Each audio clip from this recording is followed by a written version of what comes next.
Halo teman-teman, selamat datang di channel Belajar Seru ID, tempat di mana kita akan bersama-sama belajar memahami materi bersama aku, Mika. Sebelum kita mulai, jangan lupa untuk selalu dukung channel ini dengan cara klik like, subscribe, dan nyalakan lonceng notifikasinya supaya teman-teman tidak ketinggalan update pembahasan baru. Boleh juga share ke teman-teman yang lain supaya kita dapat belajar seru bareng. Dalam video kali ini, kita akan membahas materi tentang persamaan kuadrat. Bagaimana mengenal konsep dan penyelesaiannya. Langsung saja kita mulai yuk. Kalian tentu sudah sering mendengar istilah persamaan kuadrat. Sebenarnya, apa yang dimaksud dengan persamaan kuadrat itu? Persamaan kuadrat merupakan bentuk umum dari persamaan matematika yang melibatkan variabel kuadrat atau pangkat 2 dari suatu variabel tunggal. Artinya, pangkat tertinggi dari persamaan ini selalu pangkat 2. Persamaan kuadrat memiliki bentuk umum ax kuadrat plus bx plus c sama dengan 0, di mana x merupakan variabel tunggal, sedangkan A dan B adalah koefisien dan C adalah konstanta. Untuk lebih memahami tentang persamaan kuadrat, mari kita bahas terlebih dahulu syarat-syarat apa saja yang harus dipenuhi oleh sebuah persamaan agar dapat disebut sebagai persamaan kuadrat.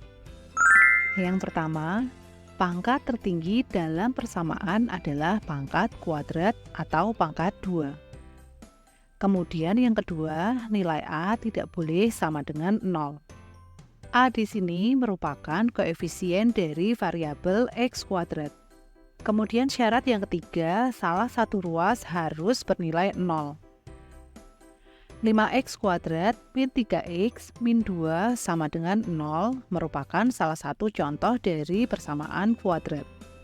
Persamaan tersebut sesuai dengan bentuk umum persamaan kuadrat, yaitu ax kuadrat plus bx plus c sama dengan 0, di mana pangkat tertinggi dari variabel x adalah pangkat 2. Kemudian untuk nilai A sama dengan 5 atau tidak sama dengan 0. Dan salah satu ruas bernilai 0 yang dipisahkan oleh tanda sama dengan. Nah, untuk mengetes pemahaman teman-teman, kita cobakan pada latihan soal berikut. Manakah dari persamaan berikut yang merupakan persamaan kuadrat? Yang pertama, 2y kuadrat plus 7y min 1 sama dengan 0.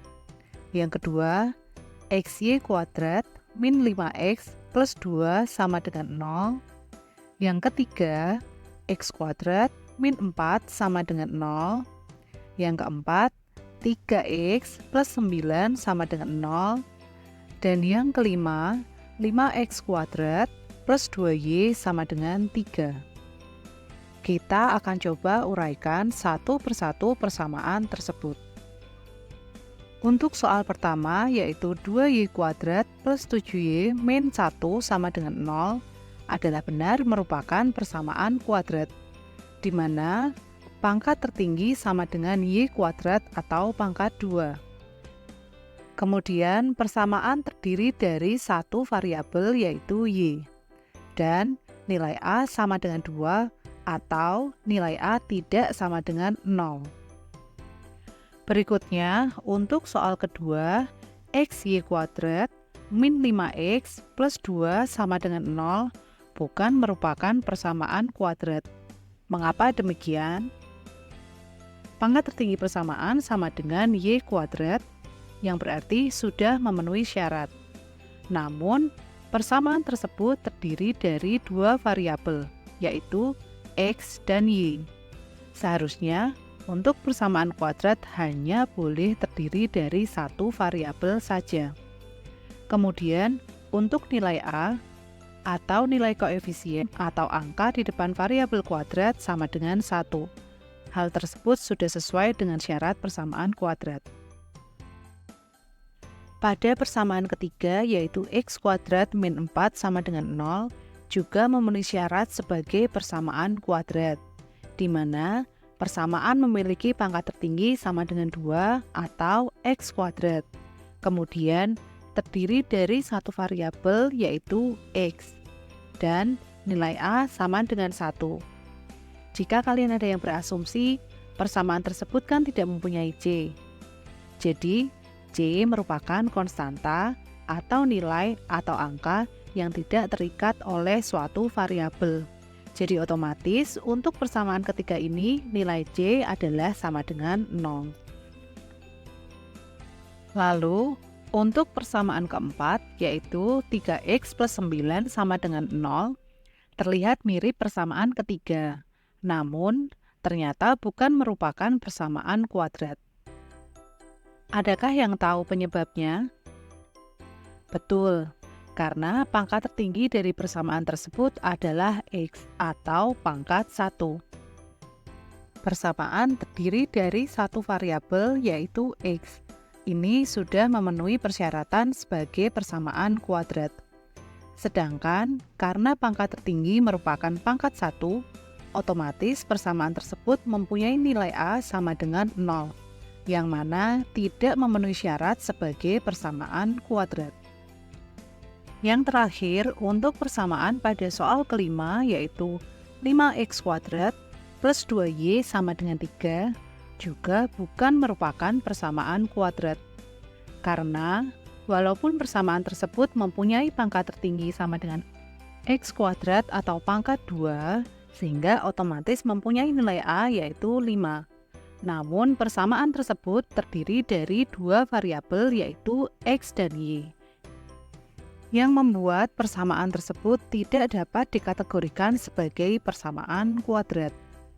Jadi, dari kelima persamaan tersebut, yang merupakan persamaan kuadrat adalah persamaan 1 dan 3. Sekarang kita coba pada bentuk contoh soal yang berbeda. Nyatakan persamaan berikut ke dalam bentuk persamaan kuadrat. 2 dikali x kuadrat plus 1 sama dengan x dikali x plus 3. Untuk mengubah persamaan tersebut, ingat kembali bentuk umum dari persamaan kuadrat yaitu ax kuadrat plus bx plus c sama dengan 0. Kemudian, kita distribusikan masing-masing ruas sehingga persamaannya menjadi 2x kuadrat plus 2 sama dengan x kuadrat plus 3x. Lalu, buat salah satu ruas menjadi sama dengan 0 dengan cara memindah variabel pada ruas kanan ke ruas kiri persamaan dan kelompokkan menurut derajat bilangannya atau nilai yang setara, misalnya dengan pangkat atau variabel yang sama. Dan perlu diingat, setiap memindah ruas, pastikan kalian juga merubah tanda operasional bilangan menjadi kebalikannya. Misal, yang tadinya bernilai positif, kemudian dipindah ruas menjadi negatif, pun kebalikannya. Atau yang semula bertanda kali menjadi bagi, dan begitu pula sebaliknya. Seperti pada persamaan ini, x kuadrat dan 3x yang dipindah ke ruas kiri semula bernilai positif, kemudian berubah menjadi negatif. Maka persamaan berubah menjadi 2x kuadrat min x kuadrat min 3x plus 2 sama dengan 0. Sehingga didapat bentuk persamaan kuadratnya yaitu x kuadrat min 3x plus 2 sama dengan 0. Untuk selanjutnya adalah materi tentang menghitung jumlah akar dan perkalian akar persamaan kuadrat. Persamaan kuadrat memiliki solusi berupa akar-akar persamaan x1 dan x2. Kita dapat menghitung jumlah dan hasil kali akar-akar solusi persamaan berdasarkan informasi nilai koefisien dalam persamaan kuadrat tanpa menentukan nilai dari masing-masing akar tersebut. Untuk jumlah akar persamaan kuadrat x1 plus x2 dapat dihitung dengan rumus min b per a.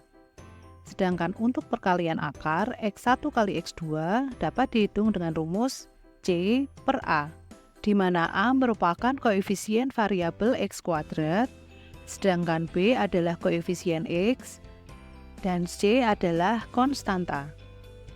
Untuk lebih jelasnya, kita dapat melihat pada contoh soal berikut. Jika X1 dan X2 adalah akar dari persamaan 5X kuadrat min 3X min 2 sama dengan 0, maka tentukan jumlah akar dan hasil perkalian akar dari persamaan tersebut. Langkah awal, kita definisikan dahulu nilai koefisien dan konstanta dari persamaan. Diketahui nilai A sama dengan 5, B sama dengan min 3, dan C sama dengan min 2. Kemudian ditanyakan untuk nilai X1 plus X2 dan hasil dari X1 kali X2. Setelah kita mendefinisikan nilai koefisien A, B, dan konstanta C, kita dapat menghitung jumlah akar dan perkalian akar persamaan tersebut. Maka untuk X1 plus X2 sama dengan min B per A, atau sama dengan min 3 per 5. Sehingga hasil penjumlahan akar untuk persamaan tersebut adalah 3 per 5. Sedangkan untuk X1 dikali X2 sama dengan C per A, yaitu min 2 per 5. Jadi hasil perkalian akar persamaan tersebut adalah min 2 per 5. Setelah kita memahami syarat-syarat persamaan kuadrat, saatnya untuk mempelajari beberapa cara yang bisa kita gunakan dalam menentukan akar dari persamaan kuadrat. Berikut adalah beberapa metode yang umum digunakan untuk menyelesaikan persamaan kuadrat. Yang pertama adalah dengan metode faktorisasi. Faktorisasi merupakan salah satu cara yang paling umum digunakan untuk menentukan akar persamaan kuadrat. Faktorisasi dilakukan dengan cara menguraikan persamaan dalam bentuk faktor-faktor yang lebih sederhana. Yang kedua, dengan melengkapi kuadrat sempurna. Dalam metode ini, kita akan mengubah persamaan kuadrat dalam bentuk kuadrat sempurna, yaitu perkalian dua faktor yang identik, sehingga nantinya kita dapat dengan mudah menemukan akar-akar dari persamaan tersebut. Cara yang ketiga adalah dengan menggunakan rumus ABC. Dengan menggunakan rumus ini, kita dapat langsung menghitung akar-akar persamaan kuadrat tanpa perlu melakukan faktorisasi atau melengkapi kuadrat sempurna. Cara yang keempat adalah dengan menggunakan grafik fungsi kuadrat. Kita dapat menggunakan grafik fungsi kuadrat untuk menentukan akar-akar persamaan kuadrat. Jadi, bagaimana teman-teman untuk materi kita hari ini? Apakah kalian merasa terbantu dan lebih memahami tentang konsep dan bentuk persamaan kuadrat? Melalui video ini, diharapkan teman-teman mendapatkan wawasan yang cukup sehingga mampu mengkategorikan dan membedakan persamaan mana yang termasuk dalam persamaan kuadrat. Nantikan part 2 dari seri ini, di mana kita akan membahas lebih lanjut tentang faktorisasi persamaan kuadrat. Jadi, stay tune ya! Jangan lupa untuk segera subscribe, aktifkan lonceng notifikasi, dan bagikan video ini kepada teman-teman kalian. Semoga kita semua semakin paham dan terus berkembang bersama. Sampai jumpa pada video berikutnya.